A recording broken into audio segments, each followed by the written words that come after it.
am absolutely convinced that the main source of hatred in the world is religion, and organized religion. Absolutely convinced of it. And I think it should be religion treated with ridicule and hatred and contempt, and I claim that right.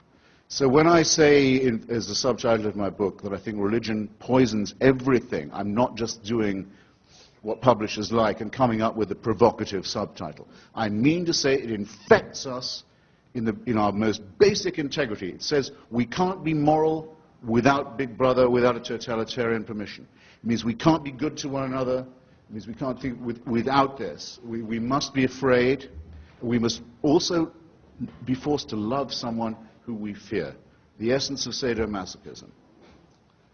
The essence of abjection. The essence of the master-slave relationship. And that knows that death is coming and can't wait to bring it on. I say this is evil. And though I do some nights stay home, I enjoy more the nights when I go out and fight against this ultimate wickedness and ultimate stupidity. Is it not the case that the spread of Christianity, about which you spoke so warmly and affectingly in your opening remarks, attributing it to the innate truth of the Bible story, was spread by that means, or because the Emperor Constantine decided to make Christianity the official religion of the Roman Empire? Which, in your view, contributed more to the spread of the faith? The Holy Spirit. I rest my case. You give me the awful impression, I hate to have to say it, of someone who hasn't read any of the arguments against your position ever. So what if God actually exists, sir? Would he not have been good to you? No. He wouldn't. Because if that were true, it would mean that I had an eternal supervising parent who would never die and let me get on with my life, never let me grow up, would keep me under surveillance. But you have, sir. And supervision every minute of my life, but you constantly asked me to be thanking and praising him. Yeah. I think it would that be wasn't part like, of the it would be like living in North Korea. I think it would be a horrible outcome. Well, not sure that God is Kim Jong-il, but what if what I said is true? Well, ask Kim Jong-il, he has a different opinion. Let's say that the consensus is that our species, we being the higher primates, Homo sapiens, has been on the planet for at least 100,000 years. In order to be a Christian, you have to believe that for 98,000 years, our species suffered and died, most of its children dying in childbirth, most other people having a life expectancy of about 25, dying of their teeth, famine, struggle, bitterness, war, suffering, misery, all of that for 98,000 years. Heaven watches it with complete indifference. And then 2,000 years ago thinks, that's enough of that. It's time to intervene. The best way to do this would be by condemning someone to a human sacrifice somewhere in the less literate parts of the Middle East. Let's appeal to the Chinese, for example, where people can read and study evidence and have a civilization. Let's go to the desert and have another revelation there. This is nonsense. It can't be believed by a thinking person. If it was true, it would have two further implications. It would have to mean that the designer of this plan was unbelievably lazy and inept, or unbelievably callous and cruel and indifferent and capricious. And that is the case with every argument for design and every argument for revelation and intervention that has ever been made. All of this could be part of a plan. There is no way an atheist can prove it's not. But it's some plan, isn't it, with mass destruction, pitiless extermination, annihilation going on all the time, and all of this set in motion on a scale that's absolutely beyond our imagination, in order that the Pope can tell people not to jerk off. In his comment, one of the few he's made, on the institutionalization of rape and torture and maltreatment of children in Catholic institutions, he has said, it's a very severe crisis which involves us, he said, in the following: in the need for applying to these victims the most loving pastoral care. Well, I'm sorry. They've already had that. The rape and torture of children is not something to be relativized. It's not something to be excused as a few bad priests. It's the crime that cries out for punishment. It's the thing that if we were accused of on this side of the House, we would die rather than admit. And if we were guilty of it, would kill ourselves. Your view would be the same as mine, that child sacrifice is reprehensible, would it not? Did Abraham think child sacrifice was an okay idea? He obeyed God and God intervened. The ultimate question is, does God think child sacrifice, since he sent his own son to be the ultimate sacrifice? Well, he appears to be in favor of it. He does appear to be in favor of it, but in context. You and I agreed that we were not. I'm asking. Not scorning the three delightful children who result, who are everything to me and who are my only chance of even a glimpse of a second life, let alone an immortal one. And I'll tell you something, if I was told to sacrifice them to prove my devotion to God, if I was told to do what all monotheists are told to do, and admire the man who said, yes, I'll gut my kid to show my love of God, I'd say, no, fuck you.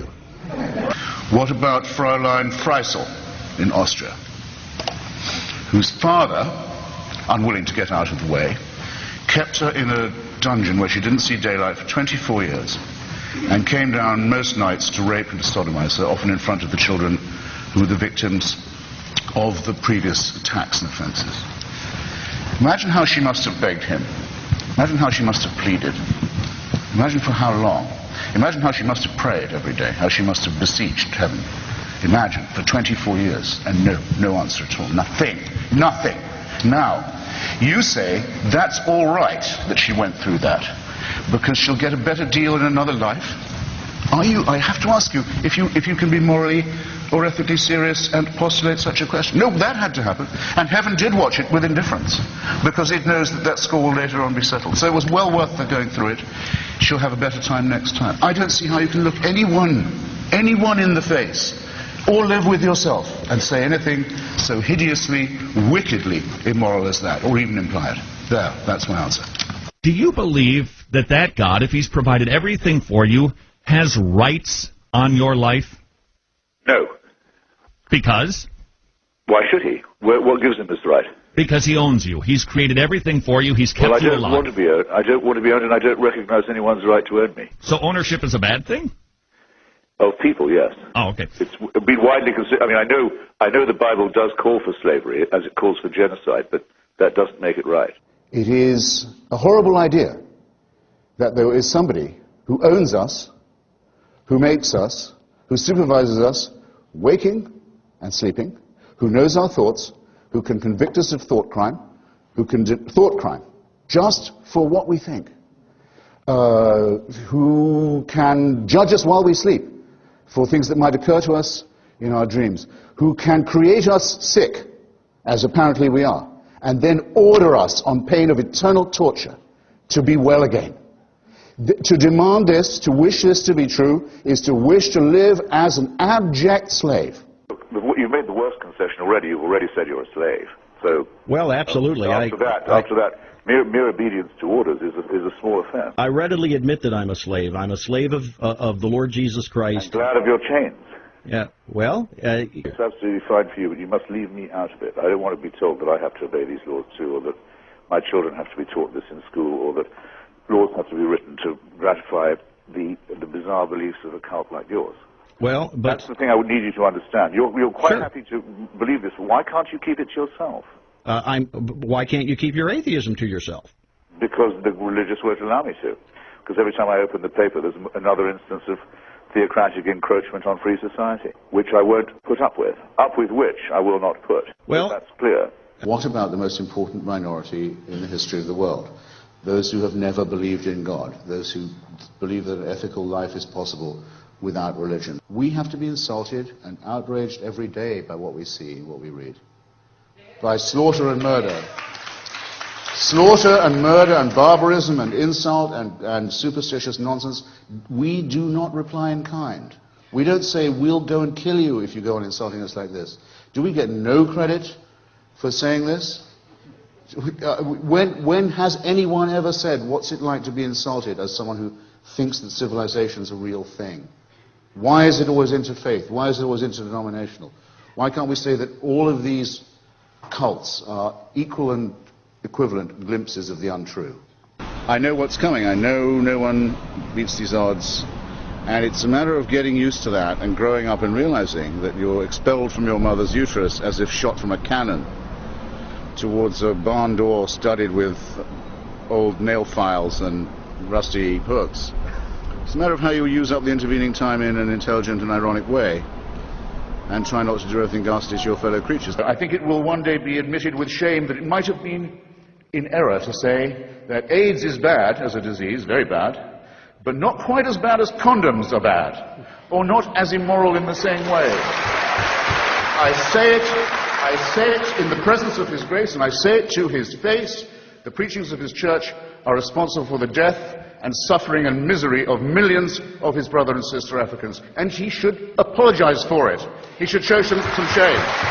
There's another immoral injunction. Go love your own enemies, don't be loving mine. My enemies are the theocratic fascists. I don't love them, I want to destroy them. For condemning my friend Stephen Fry, for his nature, for saying you couldn't be a member of our church, you're born in sin. He's not being condemned for what he does, he's being condemned for what he is. You're a child made in the image of God. Oh no, you're not. You're a faggot. And you can't join our church and you can't go to heaven. This is disgraceful. It's inhuman. It's obscene. And it comes from a clutch of hysterical, sinister virgins who've already betrayed their charge in the children of their own church. I would posit to you, Christopher, that there is no fundamental difference between what the Israelites did to the Amalekites and their surrounding neighbors or enemies than what the United States did justly in going into Iraq. Whether we did it principally for moral reasons, it certainly had a moral... Can you possibly for 1 second be morally serious as a human being and say that? Well, yes, I can. We fulfill what Iraqis did we exterminate? What Iraqis did we enslave? What Iraqi virgins did we keep for our soldiers, having killed the rest of their families? Well, what are you talking about, sir? But That's Listen, what I said. You took up all the time for my answer with your long, rather unlettered question. Oh. If you want to get good people to do wicked things, you need religion. What do I mean by that? I mean to say that who, when they see a newborn baby arriving in their life, if anyone's ever thought, even myself, well, maybe there is something to this. Look at the perfection of this little bundle. But they said, I tell you what, though, before we go any further, we need to get a sharp knife or a stone from somewhere and start hacking away at the genitalia of this little bundle.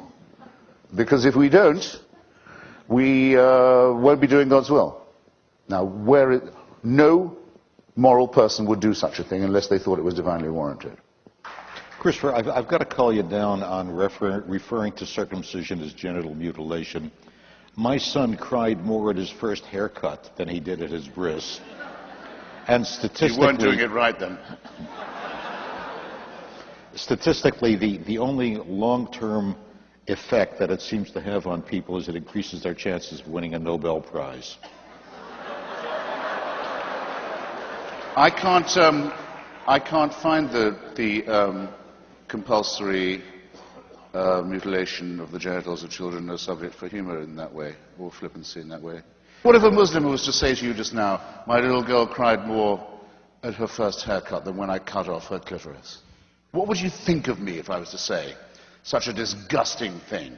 That a person as humane as yourself can sit here and think of that as a fit subject for humor shows what I mean. Religion makes morally normal people say and do disgusting and wicked things, and you've just proved my point for me. Well, I want to make it clear in our closing moments here, Christopher. I don't consider you an enemy. I don't consider you... But I'm very sorry to hear that. Well, I know, because you want me to be your enemy. Excuse me, you are my enemy. Well, but you're not my enemy. How you can figure that? No, because I don't feel a need to have to silence Christopher Hitchens. Oh, well, you don't have a chance of doing that. I don't mean that at all, but I mean your preachments are evil and they're a direct threat to the survival of civilization. So if you don't consider me an enemy, you don't know an enemy when you see or hear one. The argument for theism, that not only can we establish this prime mover's existence, but we can show by some form of induction that he intervenes in wars, that he answers prayers, that he cares who we sleep with and in what position, what food we eat and on what days, is a ridiculous proposition. It's a claim to a truth that no primate can claim to make. Primates who claim to know it should be distrusted. Great damage has been done and continues to be done by such people and by such ideas. You're better off thinking for yourself and taking all the risks, and I might add all the pleasures that will come from that. The most overrated of the virtues is faith. The metaphysical claims of religion are untrue. Thank you.